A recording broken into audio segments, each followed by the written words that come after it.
Get out! Immediately! Get out of here! 3 white guards surrounded a black man in a white shirt. The tallest one shoved him back with his hand. Then he immediately wiped his hands on his uniform as if he'd just touched something rotten. Are you deaf? This isn't your neighborhood, old man. People like you own nothing here. You're making this place look disgusting just by breathing our air. Get out before we drag you out!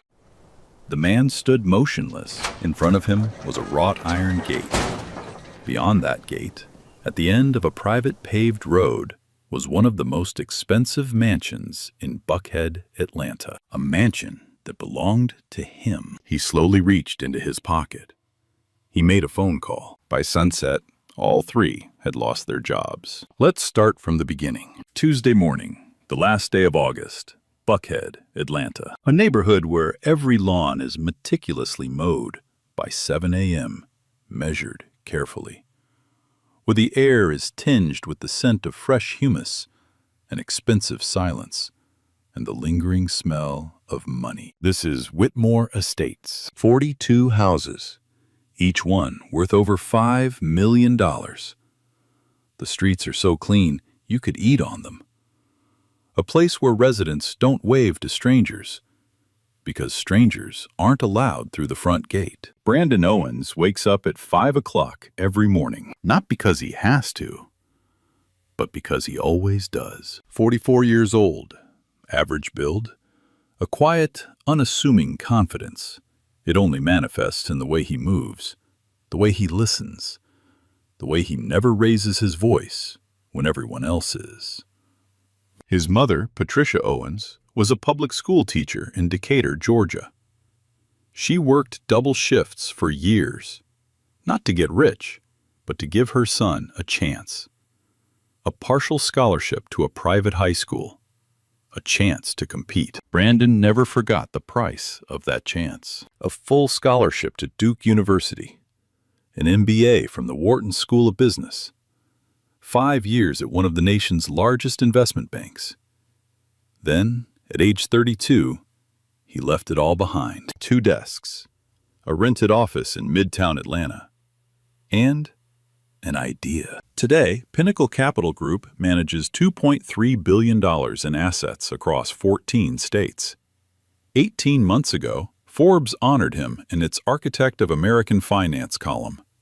The magazine sits stacked in his spare bedroom, still unframed. He is a private person. Every Tuesday morning, without exception, no matter what deal was being finalized, no matter which city he was in, Brandon would call his mother just to check in. This particular Tuesday, he was sitting in the back seat of his black SUV. James, his driver, was navigating the busy early morning Atlanta traffic while Brandon finished a call with Eleanor, his executive assistant. She reviewed the day's schedule, 2 conference calls, a 3 o'clock briefing, and a pending transfer confirmation from New York. Brandon listened. He took a note. He hung up. Then he looked out the window and breathed a sigh of relief for the first time that morning. He was coming home. 3 weeks ago, Brandon had finalized the purchase of the house at 14 Hartwell Street, $8,200,000. 7 bedrooms, a home office with glass walls that perfectly capture the morning light, a west-facing pool that turns a golden hue as the sun sets. The kind of home you buy after spending 15 years building something from scratch, and finally you're ready to live in it.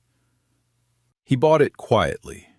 No announcement, no social media posts. Moving trucks came and went while he was on a plane to New York.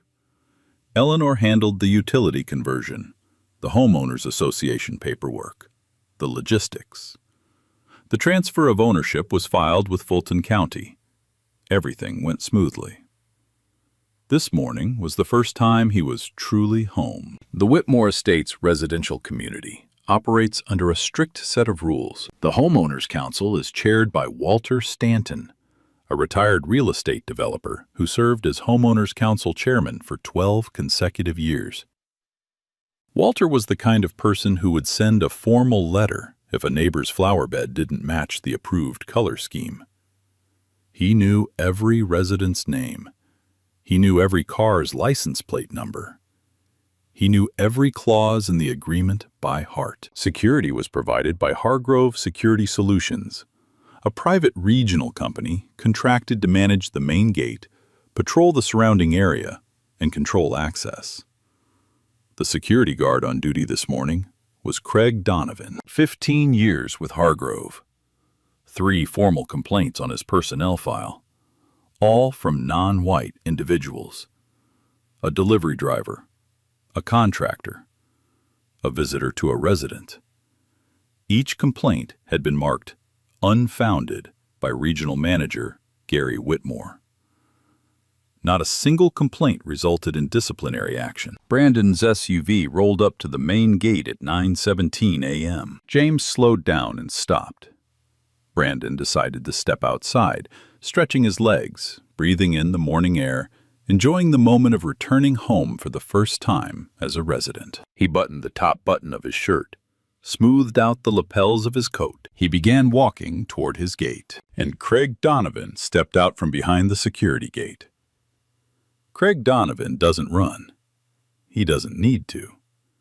He walks with the kind of deliberate pace that says, I own this space, and you don't. He positions himself directly in Brandon's path, chest forward, chin up, one hand already raised. Hey, stop right there! Brandon stops. His face is a closed door. No surprise, no anger, just stillness.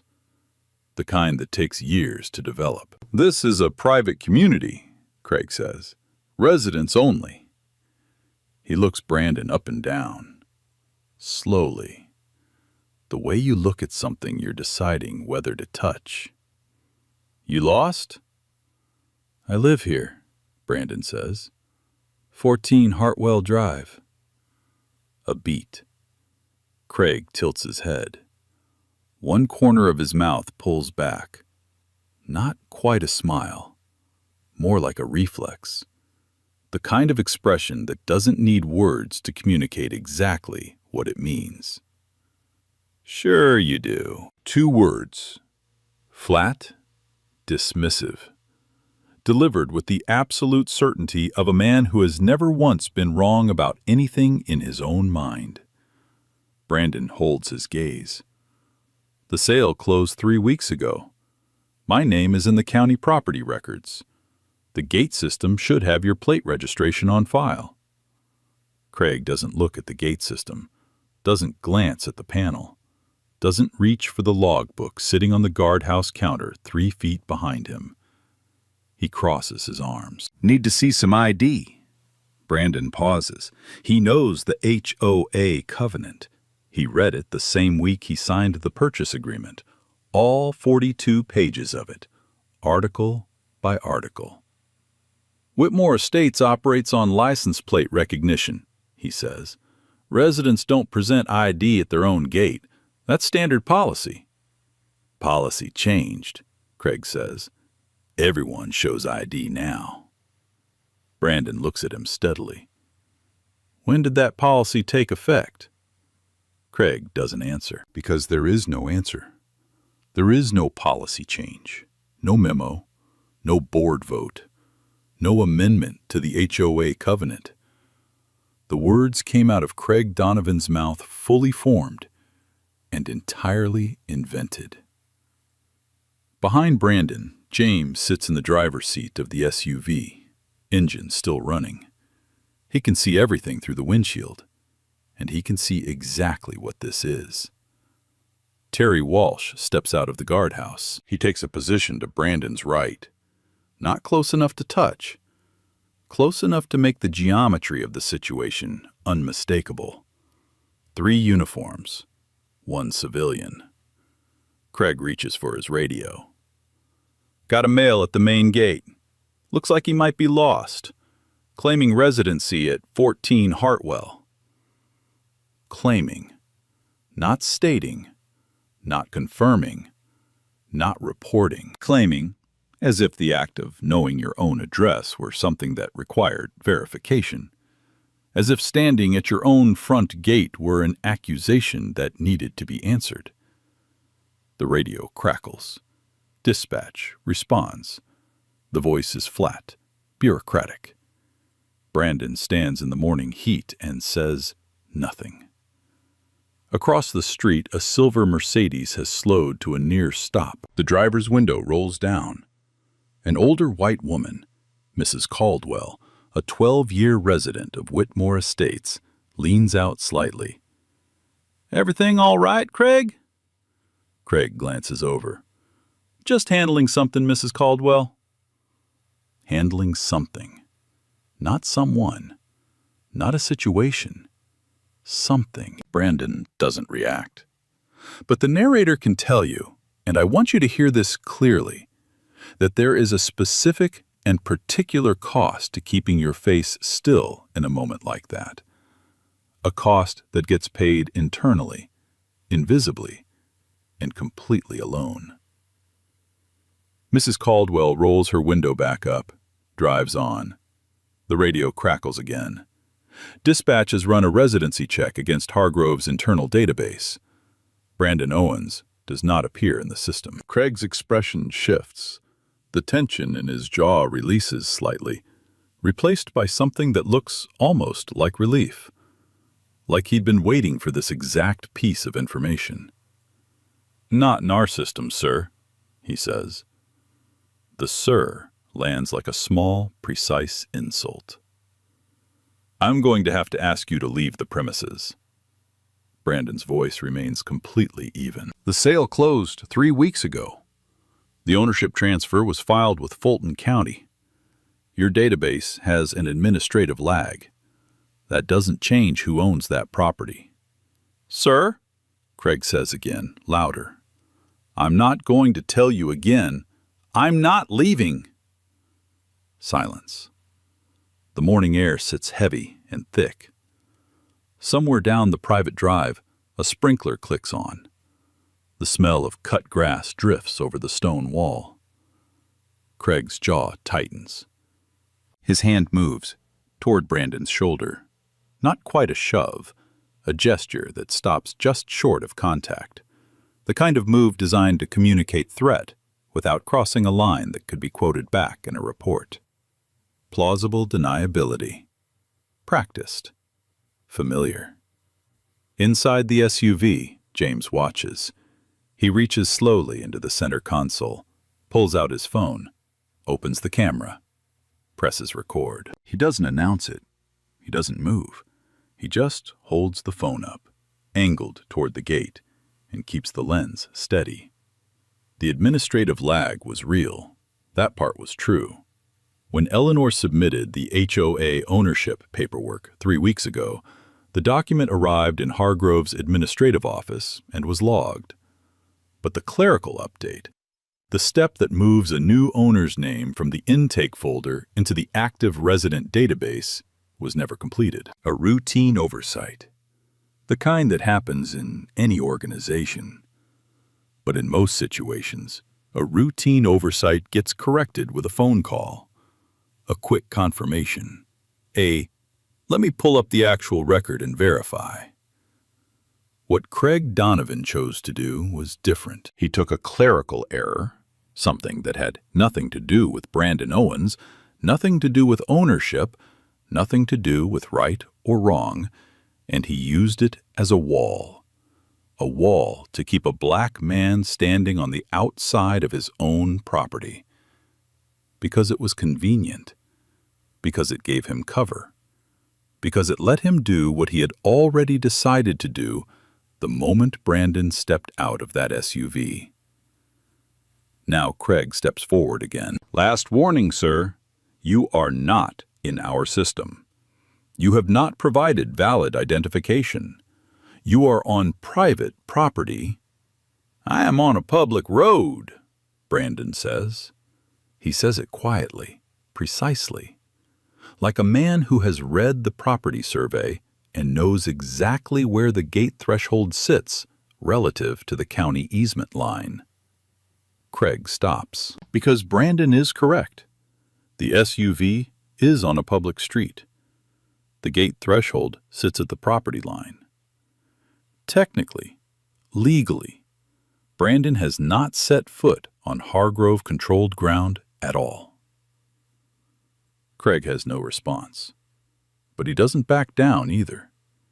He stands his ground on nothing but the force of his own authority, unmoored from policy, from law, from any actual rule, held up purely by the assumption that it will work, that it always works, that a black man outside a gate in Buckhead will eventually just go away. Terry Walsh shifts his weight. He glances at Craig. Craig doesn't look back. His eyes stay fixed on Brandon. "Gary," he says into his radio, "I need you at the main gate. Now." Gary Whitmore, Hargrove's regional director, lives 8 minutes from Whitmore Estates. He arrives in 7. White pickup truck, Hargrove logo decal on the door, small American flag sticker on the rear window.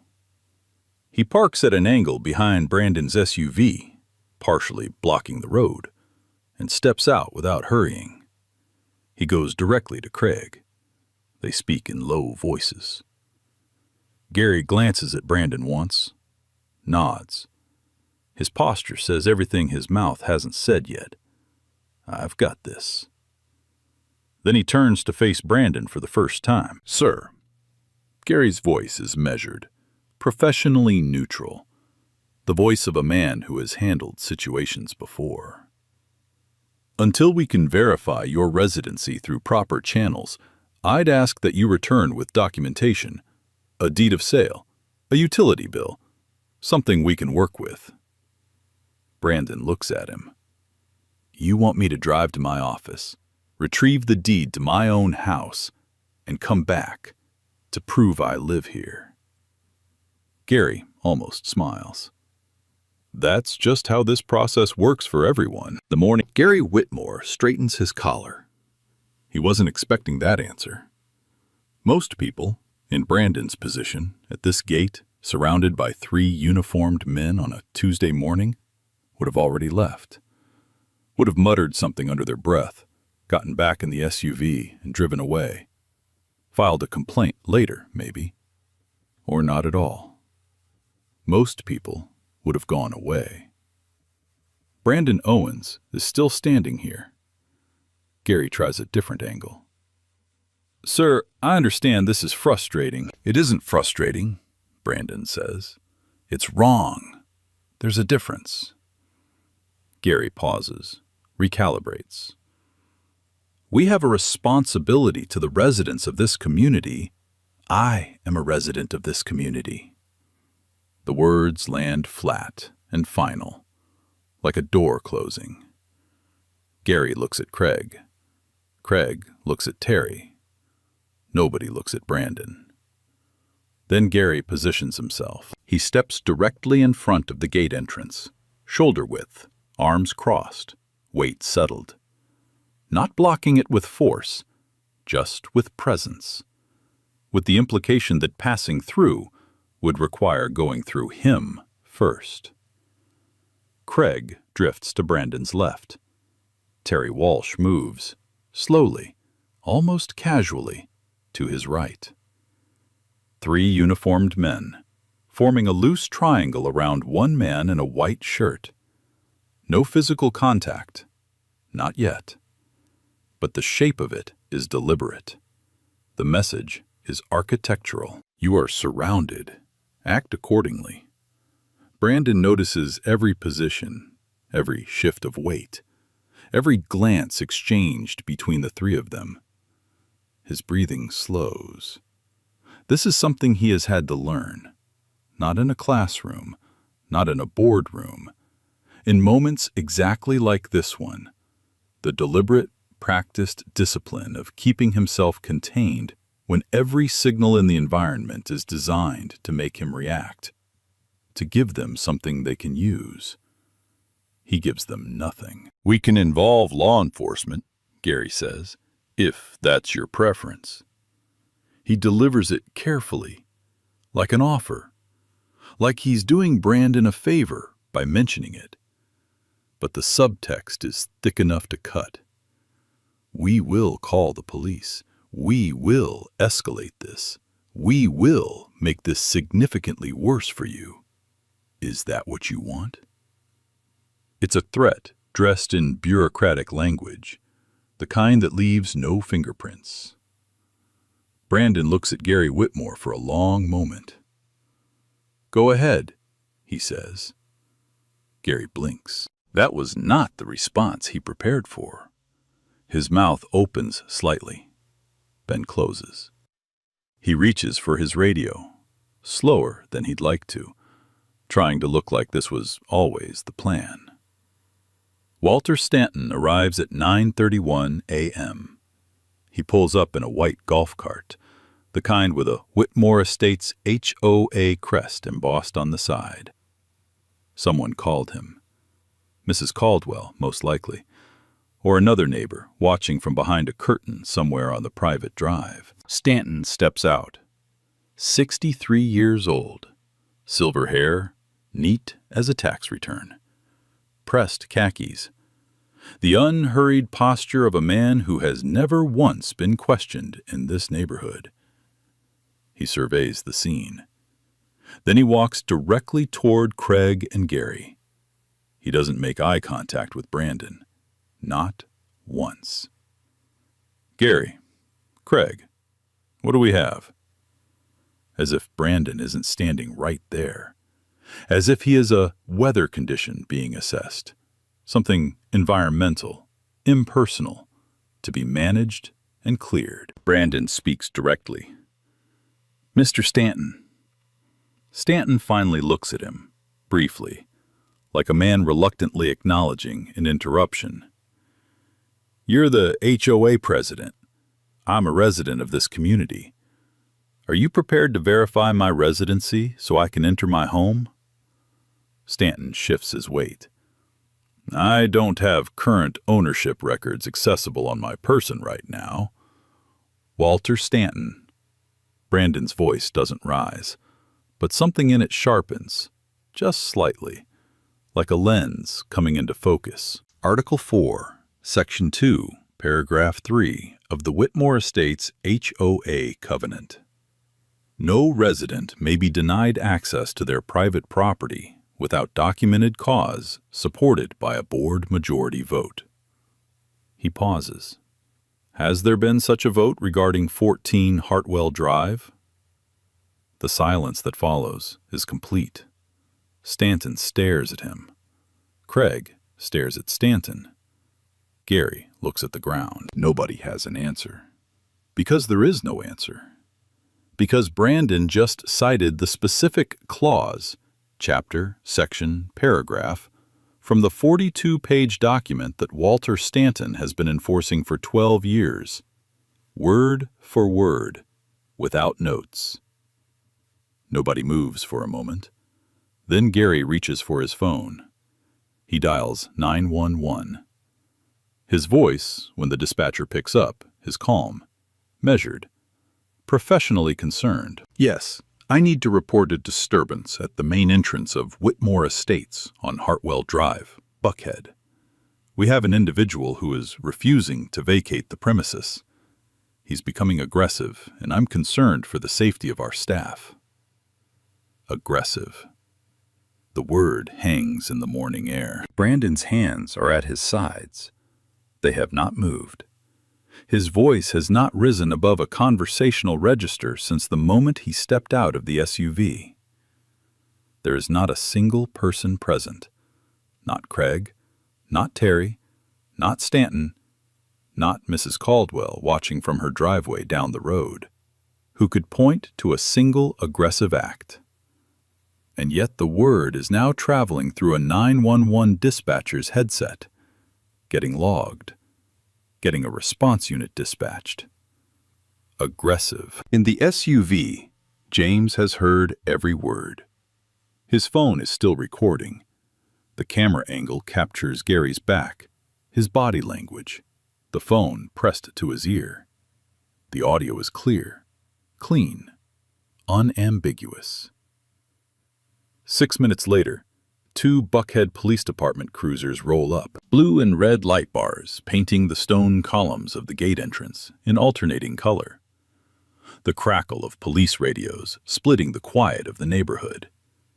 A sound that carries, that travels down the private drives and through the manicured hedges and lands in the ears of every resident within 2 blocks. 2 officers step out. Officer Darnell Reeves, 12-year veteran, calm as still water. And Officer Patrick Hale, 6 years on the force, hand already near his belt as he reads the scene. Reeves takes it in. One long, quiet look. Brandon in the white shirt. 3 guards in formation. Gary with his arms crossed. Stanton standing slightly to the side.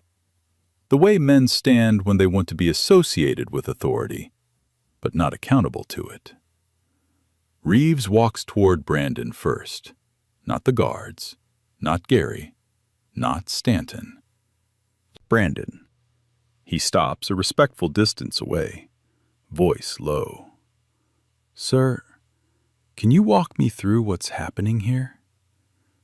And Brandon begins to speak, calmly, factually, in precise chronological order. The purchase, the closing date, the plate registration, the database lag, the demanded ID, the invented policy. The 3 men who positioned themselves between him and his own front gate. He doesn't editorialize. He doesn't raise his voice. He doesn't perform outrage for the officer's benefit. He just tells the truth, in sequence, like a man who has always known that the truth, stated clearly, without embellishment, is the most powerful thing in any room. Reeves listens without interrupting. When Brandon finishes, Reeves turns to Craig. What policy requires ID presentation at resident entry? Craig opens his mouth. Standard protocol. Which policy document? Craig looks at Gary. Gary looks at the middle distance. Reeves turns to Stanton. Mr. Stanton, as HOA president, can you confirm or deny a recent amendment requiring resident ID at the main gate? Stanton clears his throat. I would need to consult the board minutes. So that's a no. Not aggressive, not accusatory, just clean and direct, the way facts work when they're on your side. Gary steps forward.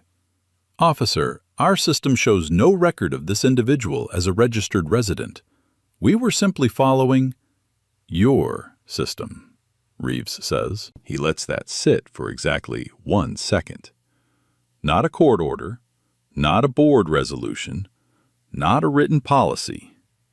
Your system. Gary closes his mouth. The morning light is fully up now. The sprinklers have shut off down the drive. Somewhere in the neighborhood, a dog barks twice and goes quiet. Brandon stands in the middle of all of it. Still, contained, patient, waiting for what he has always known was coming. Because he didn't just come here with the truth. He came here with proof. Brandon's phone buzzes. He glances at the screen. One look, just one, and something shifts in his expression. Not triumph, not relief. Something quieter than both. The particular stillness of a man watching the last piece of a puzzle click into place. He holds up one finger to Officer Reeves. One moment. He answers. It's Eleanor. She has been tracking his location on executive travel protocol all morning. For the past 40 minutes, while Brandon was standing at this gate, while Craig was inventing policies, while Gary was filing a false 911 report, Eleanor was working her phone from her desk in Midtown Atlanta. Quietly, efficiently, the way she does everything. Brandon listens, says 3 words, hangs up. He turns back to Officer Reeves. "Give me 30 seconds." He opens his phone. He doesn't announce anything, doesn't make a speech, doesn't look at Craig or Gary or Stanton. He simply pulls up 3 items, one after another, and hands the phone wordlessly to Officer Reeves. The first, the executed deed of sale for 14 Hartwell Drive. Buyer, Brandon A. Owens. Notarized, county stamped, dated 3 weeks ago. The second, an email from the Fulton County Property Appraiser's Office, time-stamped this morning, sent at Eleanor's request 40 minutes ago, confirming current legal ownership. Sent while Brandon was standing at his own gate being told he didn't belong. The third, a Forbes digital feature, 18 months old. Title, The Architects of American Finance. And there, at the top of the page, unmistakable, Brandon's photograph, his name, his firm, $2.3 billion under management. Reeves reads. He reads slowly, carefully, the way a man reads when he wants to be completely certain before he says another word. Then he passes the phone to Walter Stanton. The color leaves Stanton's face. Not gradually this time, all at once, like someone pulled a plug. Gary Whitmore takes a half step backward, just one, involuntary, the physical response of a man whose body understands what his mind hasn't fully processed yet. Craig Donovan's jaw tightens. His eyes move from the phone screen to Brandon's face and back again. He says absolutely nothing. For the first time since 9:17 a.m., Craig Donovan has nothing to say. Terry Walsh, standing to Brandon's right, stares at the ground. But here's what none of them know yet, what the audience needs to understand right now. Pinnacle Capital Group doesn't just manage money. It structures capital. It builds the financial architecture that allows companies to grow, to hire, to expand, to survive. 18 months ago, a company called Vantage Shield Corp went looking for investors. They needed to raise $220 million. It was the kind of raise that could make or break the company's future. 40% of that raise, $88 million, was structured, placed, and closed by Pinnacle Capital Group. By Brandon Owens. Vantage Shield Corp is the parent company of Hargrove Security Solutions. The men who spent the last hour trying to remove Brandon from his own property, humiliating him, surrounding him, calling him aggressive, calling the police on him, work for a company that exists in part because of him. Brandon knew this the entire time. He never mentioned it. He didn't need to. Officer Reeves hands the phone back to Brandon. He turns to Craig Donovan. Do you have any documented, policy-based reason to deny this man entry to his property? Craig opens his mouth. The system didn't show. The system, Reeves says. Not a court order, not a board vote, not a written policy. The system. The exact words he used on Gary, now aimed directly at Craig. Clean, precise, inescapable. Craig closes his mouth. Reeves turns to Gary Whitmore. Gary opens his mouth. Something rehearsed, something defensive, something that was probably going to start with, "In my professional judgment." And Reeves holds up one hand. "Sir, I'll get to you." 3 words, quiet as a closing door. Terry Walsh moves. He doesn't say anything to Craig, doesn't look at Gary. He walks to the gate control panel, the same panel he has been standing next to for the past hour, the same panel that could have ended all of this at any point. and he presses the release. The wrought iron gate swings open. The sound of it, the low mechanical hum, the soft click of the latch releasing, is the loudest thing that has happened all morning. Terry turns to Brandon, looks at him for a moment, then looks at his own shoes. "I'm sorry," he says, barely audible, into the pavement. Brandon looks at him, a long, even look that takes in everything: the apology, the timing of it, the 47 minutes it took to arrive, what it cost Terry to say it, what it cost Brandon that it took this long. He says nothing.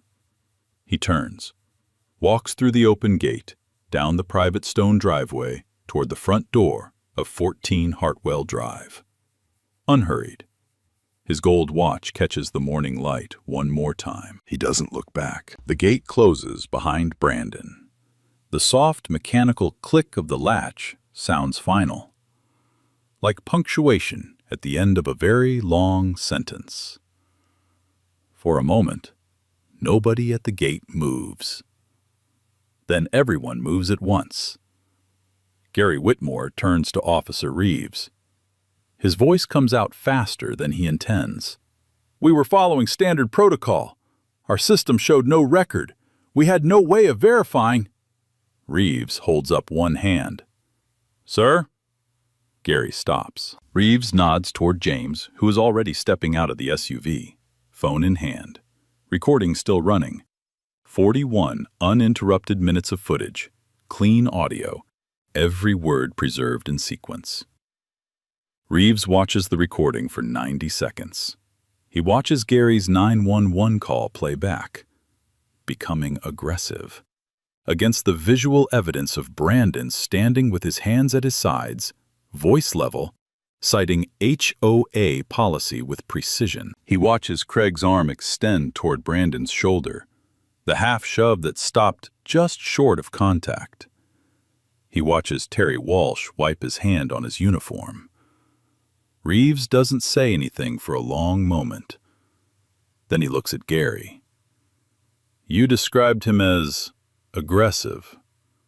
Gary opens his mouth. Reeves doesn't wait for the answer. Craig tries a different approach. "I had no way of knowing who he was." He stops himself, mid-sentence, because he hears it. The exact moment the words leave his mouth, he hears what they mean.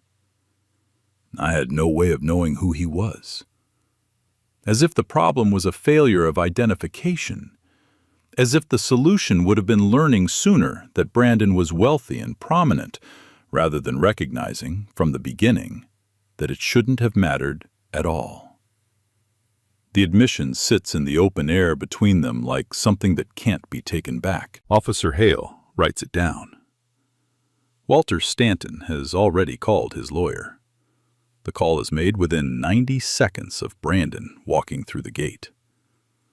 2 HOA neighbors, both residents of Whitmore Estates, both watching from their driveways, observe him make it. One of them takes a photo. Stanton's prepared statement, released 3 hours later, reads like it was written by a committee of attorneys. The Whitmore Estates HOA does not condone the events of this morning and extends its sincerest apologies to Mr. Owens for any inconvenience experienced. Any inconvenience experienced. 41 minutes. 3 uniformed men. A false 911 call. Being told his skin was making the neighborhood look dirty. Any inconvenience. Brandon's legal team receives the statement. They do not acknowledge it. Eleanor has been busy. Before Gary Whitmore can reach Hargrove's corporate headquarters with his version of events, before he can shape the narrative, soften the edges, frame it as a misunderstanding, 3 people at Hargrove Corporate receive a single email. The Hargrove VP of Operations, the General Counsel, the Chief Diversity Officer.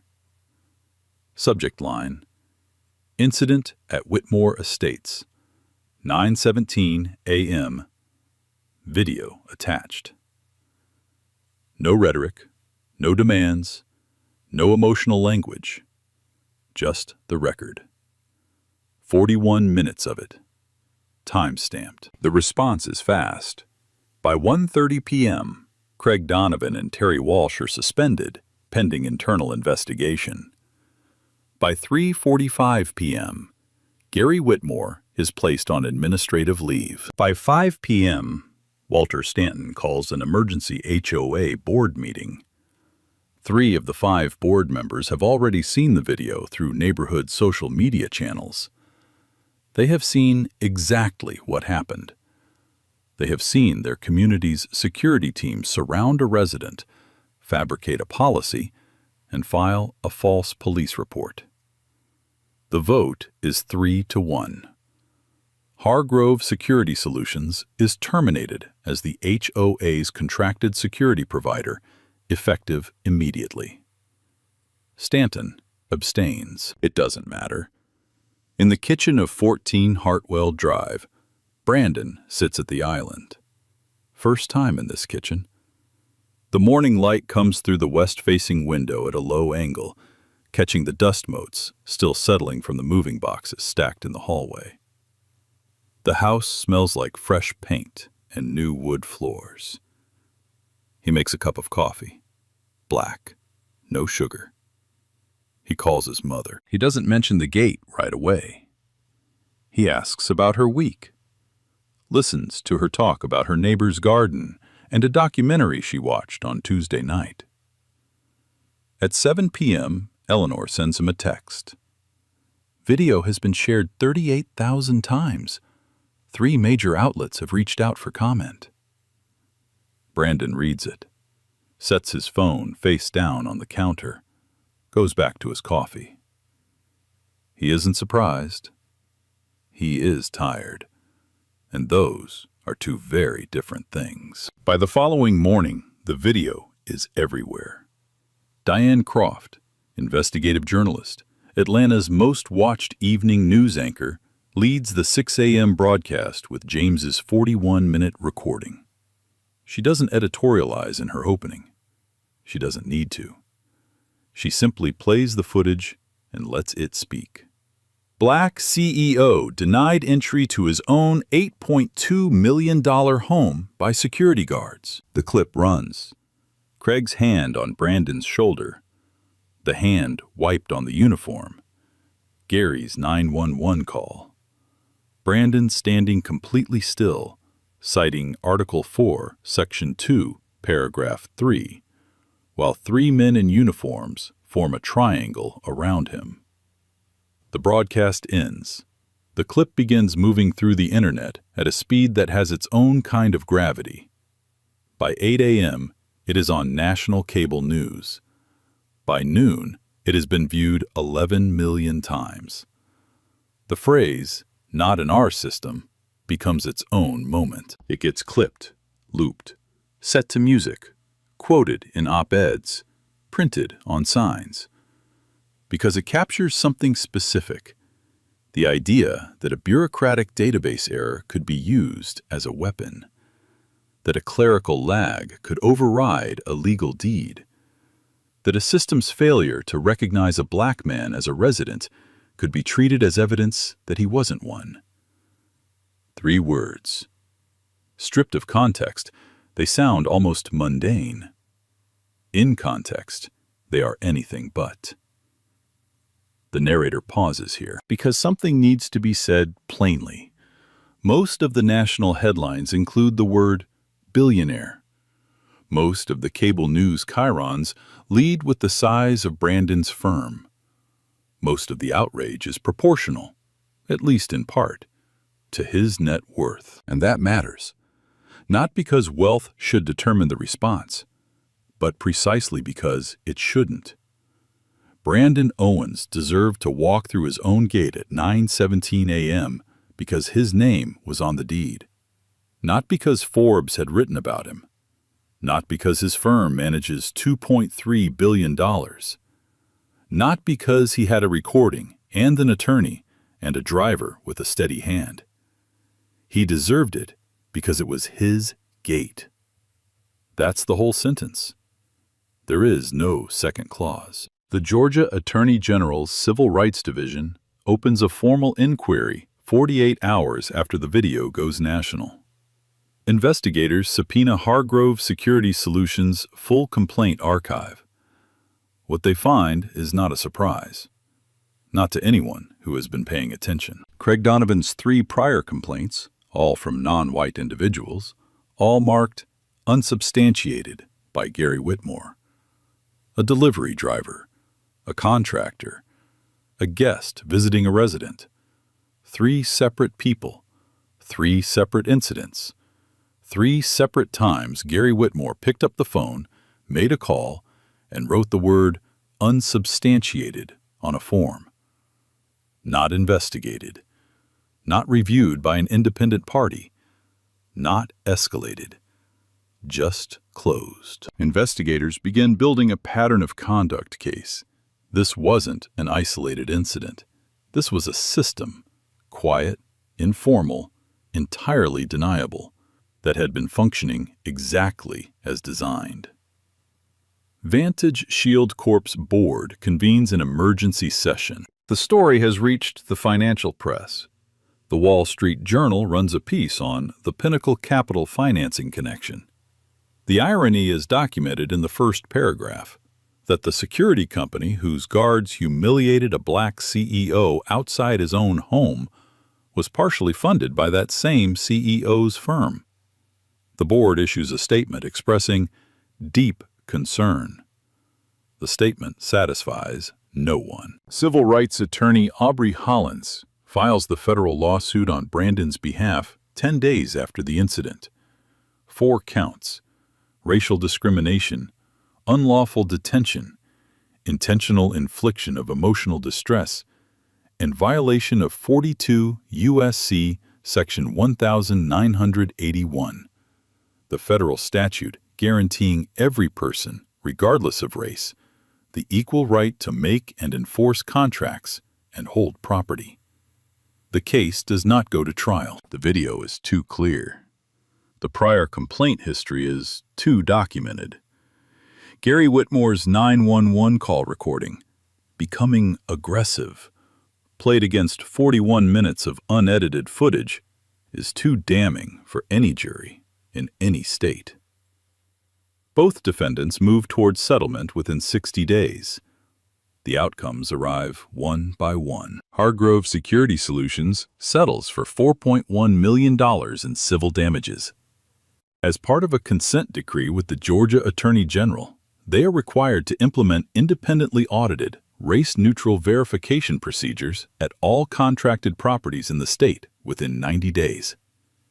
Every policy, every protocol, every database, reviewed, documented, and subject to ongoing oversight. Craig Donovan is terminated with cause. Banned from holding a security industry license in Georgia for 10 years. Criminally charged with filing a false police report. Sentenced to 180 hours of community service and 2 years of probation. He stands in a Fulton County courtroom on a Thursday morning and hears the sentence read aloud. He does not look up. Gary Whitmore is terminated and named personally in the civil suit. He settles under confidential terms. His 12 years of closing complaints without investigation are now part of a federal case record that will follow his name in any future background check. Terry Walsh is terminated. No criminal charges. Walter Stanton resigned as HOA president 2 weeks after the incident. Not voluntarily, but under a formal written request signed by a majority of Whitmore Estates residents, who have now seen both the video and the complaint history. He submits a 1-paragraph resignation letter. It contains no apology. Whitmore Estates, HOA, is required to retain an independent civil rights compliance auditor for a minimum of 3 years and overhaul their entire residency verification process from the ground up. Diane Croft doesn't stop at one story. She spends 3 months on a follow-up investigation. A 3-part series.